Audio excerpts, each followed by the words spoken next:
सोलापुरातील देशमुख पाटील वस्ती परिसरामध्ये जे आहे त्या ठिकाणी अतिक्रमण विरोधी कारवाई जिथे करण्यात आली। खरं तर पुणा नाका चौक ते या ठिकाणी CNS हॉस्पिटलपर्यंतचा हा 54 मीटरचा लांबीचा रस्ता जो आहे तो या ठिकाणी बनवण्यात आलेला आहे। त्यामध्ये काही अतिक्रमण जे आहे ते आल्याचं महापालिका प्रशासनाकडून दावा करण्यात आलेला होता आणि त्यामुळे हे रस्त्याचं काम जे आहे ते रखडलेलं होतं।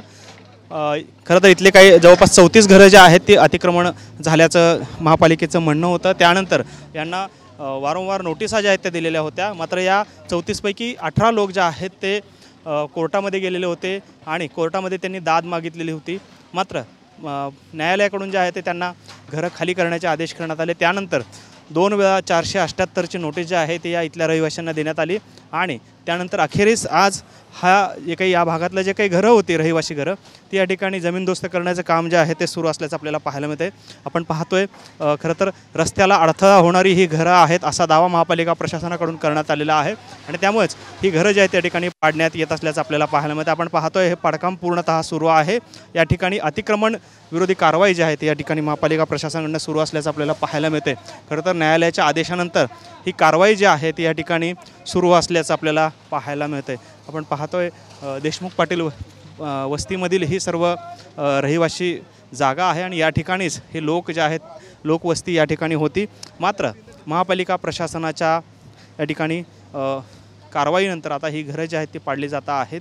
न्यायालयाकडून या संबंधितला आदेश जो आहे तो महापालिका प्रशासनाने घेतलेला होता आणि यामधील जे काही लोकांची घरं आहेत ती त्यांना दुसरी पर्यायी जागा जी आहे ती देण्यात आलेली आहे आणि त्यानंतर या ठिकाणची ही कारवाई जी आहे ती सुरू असल्याचं आपल्याला पाहायला मिळते।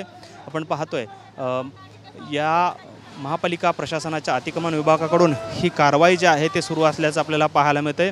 मोठ्या प्रमाणात पाडकाम जे आहे ते सुरू देखील असल्याचं पाहायला मिळते। आपण पाहतोय ही खरं तर रहिवासी घरं होती आणि या ठिकाणी आता ही घरं जमीनदोस्त केली जात आहेत कारण या ठिकाणी प्रस्तावित जो आहे तो बायपास रोड जो आहे तो या ठिकाणी प्रस्तावित आहे आणि त्यासाठीच ही कारवाई जी आहे त्या ठिकाणी होत असल्याचं आपल्याला पाहायला मिळतं। आपण पाहतोय घरांच्या भिंती ज्या आहेत त्या पूर्णतः जमीनदोस्त केल्याचं एकंदरीत पाहायला मिळते। त्यामुळे एकंदरीतच ही कारवाई जी आहे ती महापालिका प्रशासन पोलीस प्रशासन यांच्या माध्यमातून आपल्याला होताना पाहायला मिळते आणि मोठी कारवाई जी आहे ती आता या ठिकाणी पार पडलेली आपल्याला पाहायला मिळते। पोलीस प्रशासनाची एक मोठी तुकडी जी आहे ती या ठिकाणी दाखल झालेली आपल्याला पाहायला मिळते। कॅमेरामन विनोद उमनाबादकर सह सागर सुरवसे, TV9 मराठी, सोलापूर।